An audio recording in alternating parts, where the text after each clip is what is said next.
Good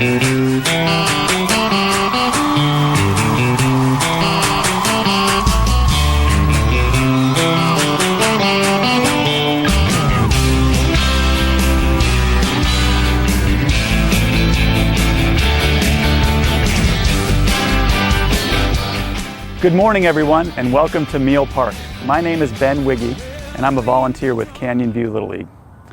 The league is so kind as to put together this video to aid in keeping Meal Park as beautiful as possible.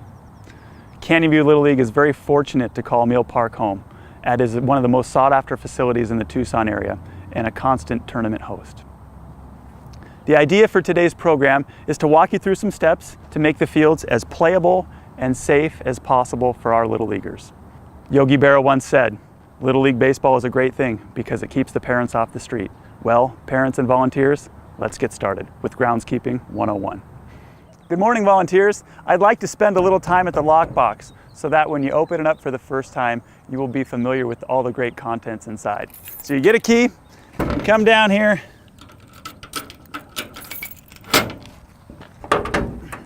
and open things up, and voila. Let's take a minute to go through the contents of the lockbox. As you can see this morning, we're actually at the softball field. And when we talk about field maintenance principles, baseball and softball are identical, with the exception that there's more dirt on a softball field, so when you drag the field, there's just more steps to be taken to get everything evened out.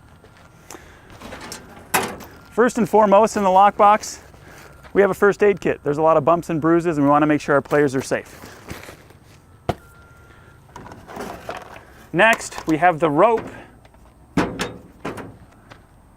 with a nail attached, and this can be used to line the bases, first and third base, and we'll go through this later in the program, but we also have a hammer in the lockbox, and of course what you do is find the apex of home plate, hammer this in, and then walk the rope down the line and chalk over.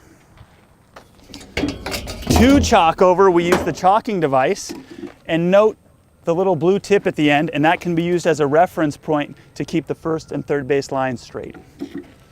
These white bags have chalk, which are pretty heavy. We have a throw-down pitching rubber, just in case, and a home plate. Sometimes those are needed for reasons if there's a field being flooded, and a lot of things can happen during the season, unforeseen, so we want to make sure to have extras. Of course, you got a rake. A tamp, which has been improved and modified with some baggies. It can be used to compact dirt.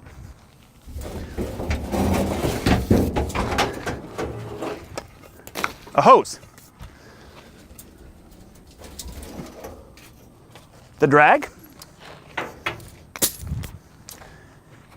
And the reel base. And when you look at the reel base, you can see there's several different attachments. They are magnetic, and the base of the base, the anchor, will come off and will disengage. And that is because if Johnny or Janie is sliding into the base too hard, we don't want their knee to get caught up or worse, so this will disengage for safety purposes. So during the games, this anchor is attached in the ground. There will be a metal attachment, and it will just basically a female and a male, and it'll go down in there. When the games are not being played, what we do is put this attachment on here. It's just a plug, and we just kind of screw it on top, and that will allow the drag to go over without getting dirt in the attachment in the ground. If debris gets caught up in there, there is an instrument that looks like here, just a knife, and what we can use this for is to clean out any sort of debris or dirt in the attachment in the field of play itself. So these are the contents of the lockbox. Now we're ready to get started.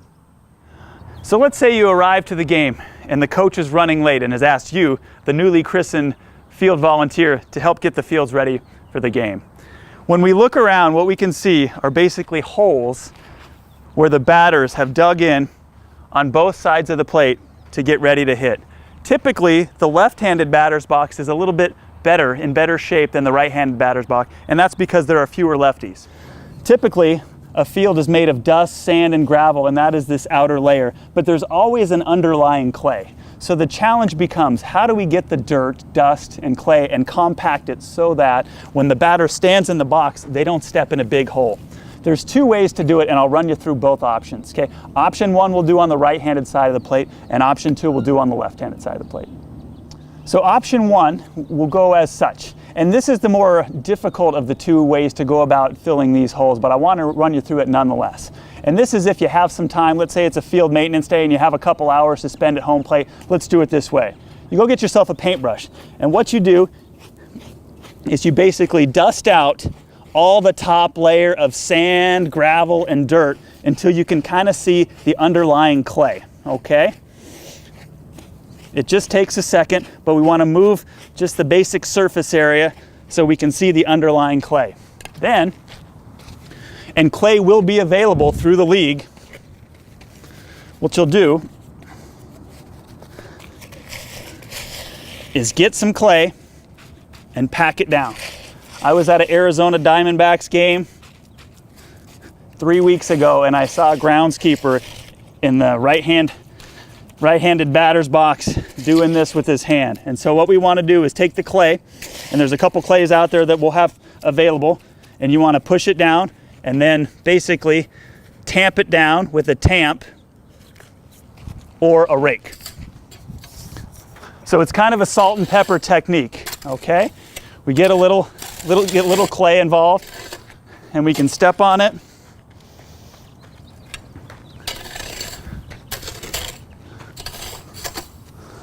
And slowly tamp it down. We go back, get more. I feel like I'm back in kindergarten playing in the dirt. Harvest some dust.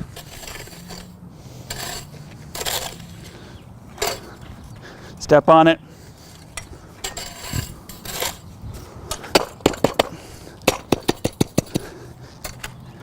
Tamp it down. Typically the clay is added in increments. We kind of slowly build it up. We build up some clay, tamp it down. Build up some clay, tamp it down, and kind of make our way up so that we have a level playing surface. After that, we want to tamp it down with the rake and water it thoroughly. That's option one. The second method to repair a batter's box, or any hole for that matter, is basically to harvest the displaced dirt and get it back into the holes and tamp it down and then water it. So as we can see, in the left-hander's batter's box, there's a pretty good size hole. So what we'll want to do is take some dirt out from around the batter's box, push it in place,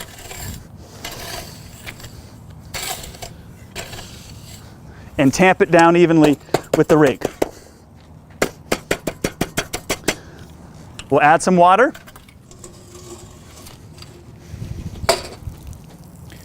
With a delightful yellow watering can.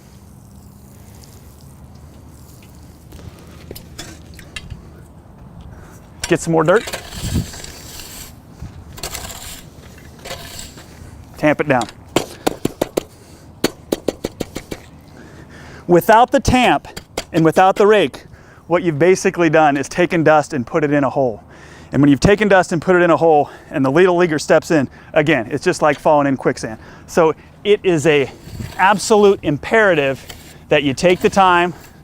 Again, it's kind of like a workout here at home plate, and slam this dust, okay, into the holes.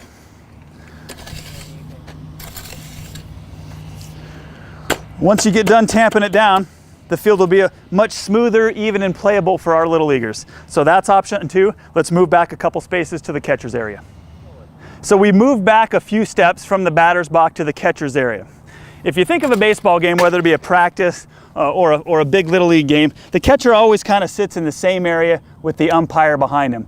Over the course of days, weeks, seasons, years, there's a big hole that's often developed right in this area. Sometimes it's even bigger than the batter's box holes.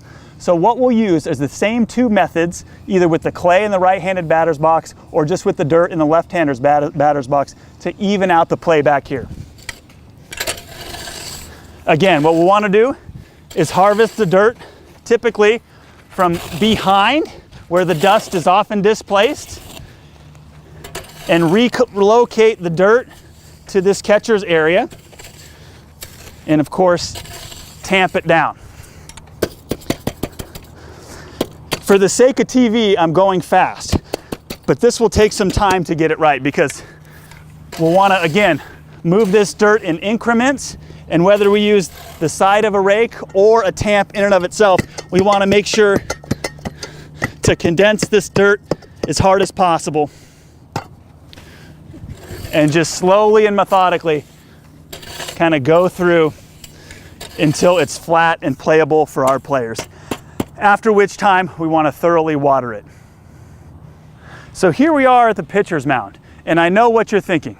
Gosh, all these field volunteers in Little League, all they do is basically fill in holes with dirt. And you're right.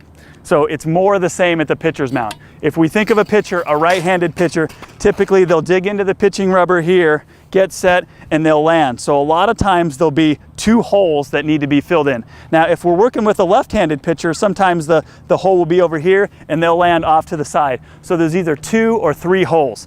One right by the pitching rubber, and then oftentimes 1 or 2 out in front. So we're using the same methods. Do I need to go through them again? We get some dirt, we kind of move it around, and or we get the clay, hammer it down, slowly and surely harvest the dirt from away from the grass, okay? Bring it in the middle and hit it down. And I am not doing a thorough job. Again, this is all made for TV, so we're kind of scooting through this, but this takes time. We get it, we hammer it down, we step on it, and over and over and over again. I once saw a Little League volunteer work 35 minutes at a pitcher's mound before a AAA baseball game. I couldn't believe it. And even though volunteerism basically is a thankless job with no compensation whatsoever, when the Little League pitcher comes up here and throws the first pitch, they'll appreciate your work. So volunteers, here we are in the first base area, and the bases are often some of the most neglected areas on the baseball field.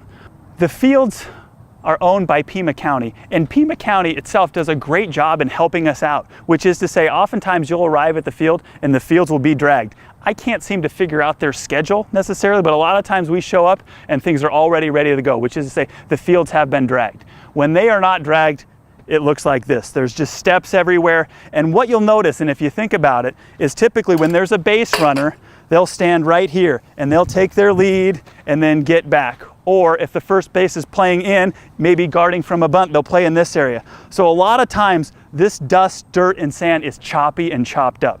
Another play in baseball is if there's a pickoff at first and the base runner dives back into first. Think where the dust goes. It goes over here in the foul area. So when you're talking about if we're going to get the best hop on the field, typically it's in foul ground because this is the hardest stuff. Nobody plays here, whereas over here it's just a complete mess. So how do we fix this? Well, the answer is fairly simple.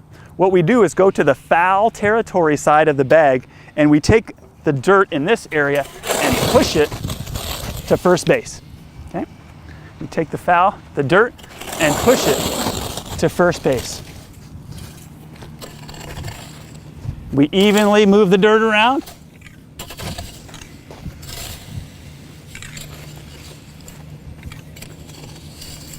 Again, tamp it down, water it thoroughly, and then drag over. And that is the best way to improve play at first base. Groundskeeping 101 is moving along nicely, and here we are at second base. All the bases, first base, second base, and third base, are very similar. When we think of the play, where are the base runner, where are the double plays being made, that's where the dirt is basically moved to the other areas. So in this case, again, if you want the best hop on the field, you'll want to go behind second base, where this dirt is uniform, completely smooth, soft. It's tough to get a bad hop here. Where are the bad hops? They're right here, right in the dust area. So again, if we want to flatten out the area that receives the most play, what we'll do is we'll take dirt from behind second base, move it,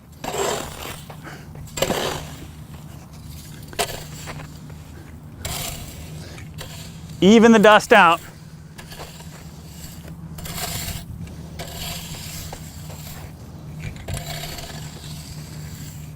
again, tamp it down, and water over.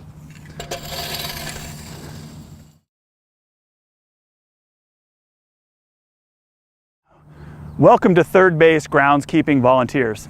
Third base is very similar to second base and first base in that the dust is usually displaced from fair territory to foul territory. So you guessed it, where do we gather the dirt? We gather it from out here, and we want to push it into the place of play. Think of all the third basemen who play even with the bag. That is to say, their cleats and their spikes basically chop up this entire area where it's just basically dust. So what we have to do is seek the reservoir of dirt, which is in foul territory, and move it to where the feet hit the ground. Again, this sort of takes some time to even out. We'll go get some more. If you ever take the time to look at a baseball field, what you'll find is that there are big swales right in this area, in front of second and in front of first. And it just takes a little elbow grease and work to kind of fill these things in. Again, we even things out at third base. We tamp it down, water over it thoroughly, and then drag the field. What you'll find, parents, is that if your little leaguer has the opportunity to play at higher levels, go into Pony League, into Babe Ruth, into all the club teams out there and into high school, the work that we're doing here, Groundskeeping 101, becomes the responsibility of the player and not the parent, volunteer, grandparent. It's sort of the idea we reap what we sow. Typically after a high school baseball game, what you'll see are the third baseman, the starting third baseman and all the backouts out here at third base, working on the dirt, trying to take care of any bad hop, making sure the dirt is filled in so it looked perfect. I knew a third baseman one time who bought his own edger, and he was out here edging the green grass. He asked the coach, "Coach, can I edge?" He said, "Yeah, this is your playing field. You take care of it. It's your responsibility." Same thing up the middle. A lot of times, second baseman, shortstop, after a game, they'll be working 30 minutes, watering it down. First baseman, same, catchers. So it's sort of the idea, and baseball can teach a lot of life lessons of we reap what we sow, and we take care of things that we're responsible for. And in any way, if we can make things a little bit better for those who come after us, then we're all the better for it. So the bases, home plate, and the pitching rubber have been complete and are looking fantastic. Now it's time to drag the field. There's no real rhyme or reason to drag the field, although we do want to make sure to get as much dirt as possible. In regards to the baseball field, our work is relatively simple because we have a grass infield. On the softball field, again, there's just a lot more steps involved to get everything evened out. So we get our drag. A lot of times there's a gator, which is to say a four-wheel drive vehicle that's over in the shed. When that's available, we can drag the field behind the wheel of a nice rig. If that's not available, then we just walk it around.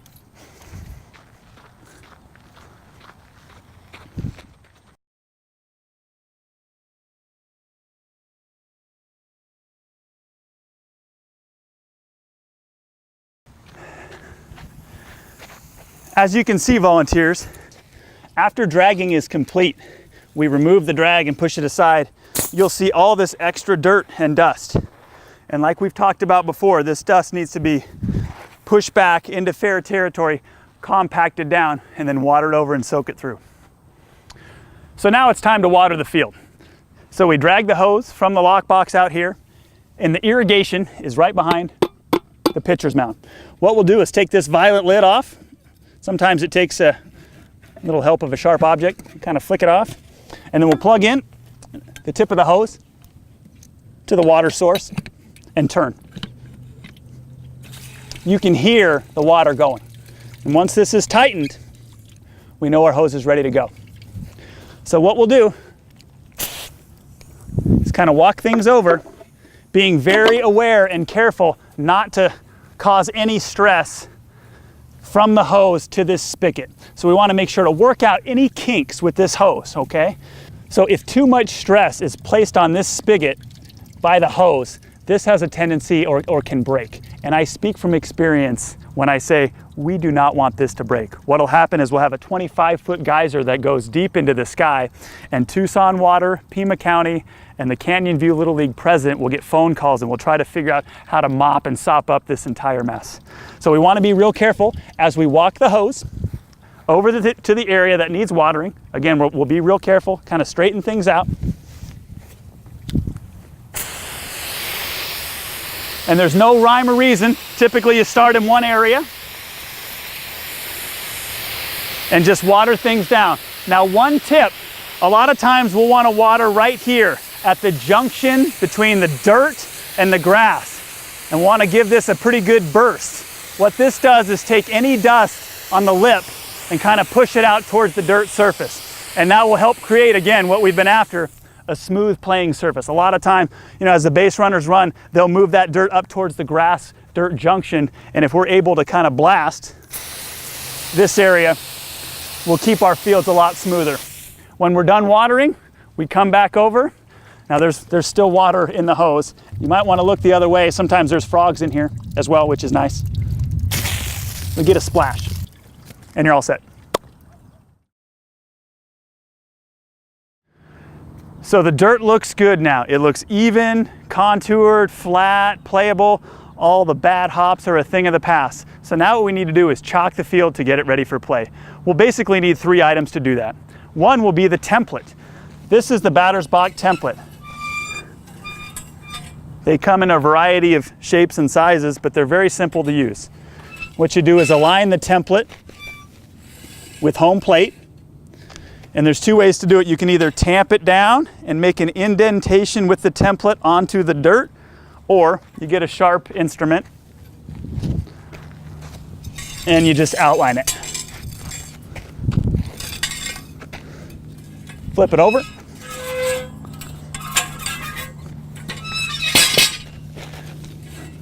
More of the same.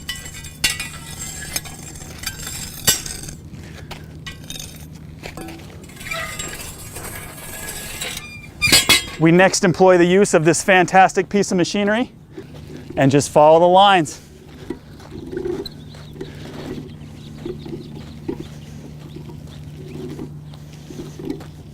Same thing for the other batter's box.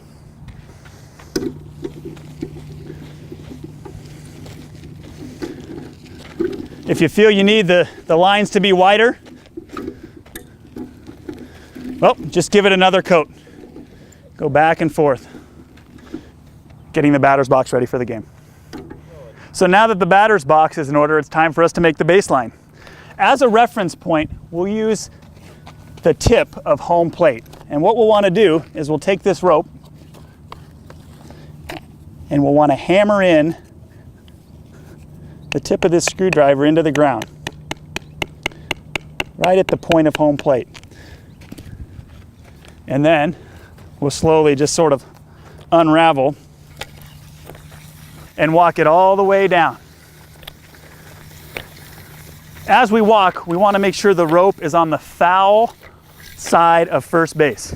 We want the line to run on the foul base side, not on the inside, on the foul base side, and bring the rope all the way to the outfield grass. And then turn around and see if we can get this in as straight a line as possible from the point of home plate to the outfield grass. So we take our fine chalker and we start it right at the line. We don't want to put a line all the way through the batter's box, and we just sort of eyeball it and use the point at the end of the chalker and keep that point in front in line with the rope.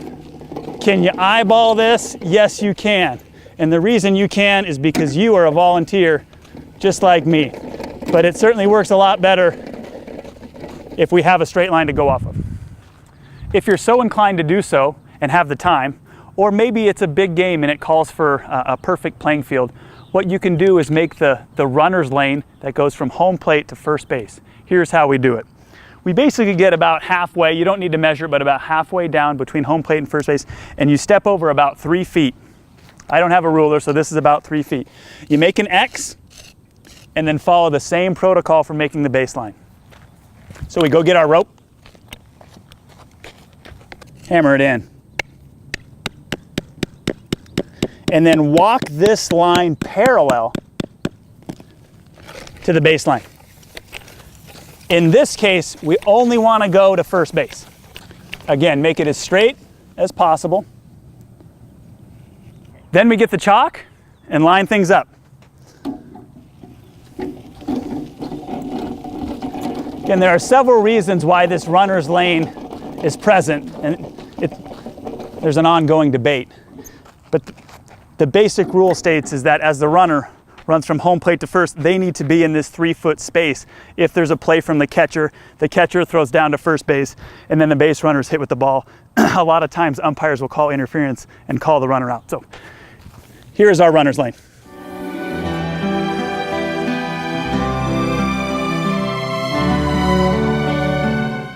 So there you have it, folks. A beautiful Little League field ready to play. As you can see, it's been watered, lined, chalked appropriately. Uh-oh. Maybe the T-baller's got a hold of the chalk. Or perhaps it was CDO. From all of us at Canyon View Little League, thank you so much for taking the time to watch this video. We hope that it's been both entertaining and somewhat informative. I know field maintenance and groundskeeping 101 can be a dirty job, but it certainly is beneficial for our community's youth and our Little Leaguers here in town. I know this video was created just to ask for one more thing, to ask for you, the volunteer, the parent helper, to come out to grab a rake. And sometimes asking for one more thing can be one thing too many. But what I've found is when Little Leaguers see adults and parents and people they respect and people they look up to working for a greater cause, in this case working to leave the fields a little bit better than they found them, it can't help but have a positive effect on Canyon View Little League as a whole and the great game of baseball. So thanks for watching, folks, and we'll see you at the yard.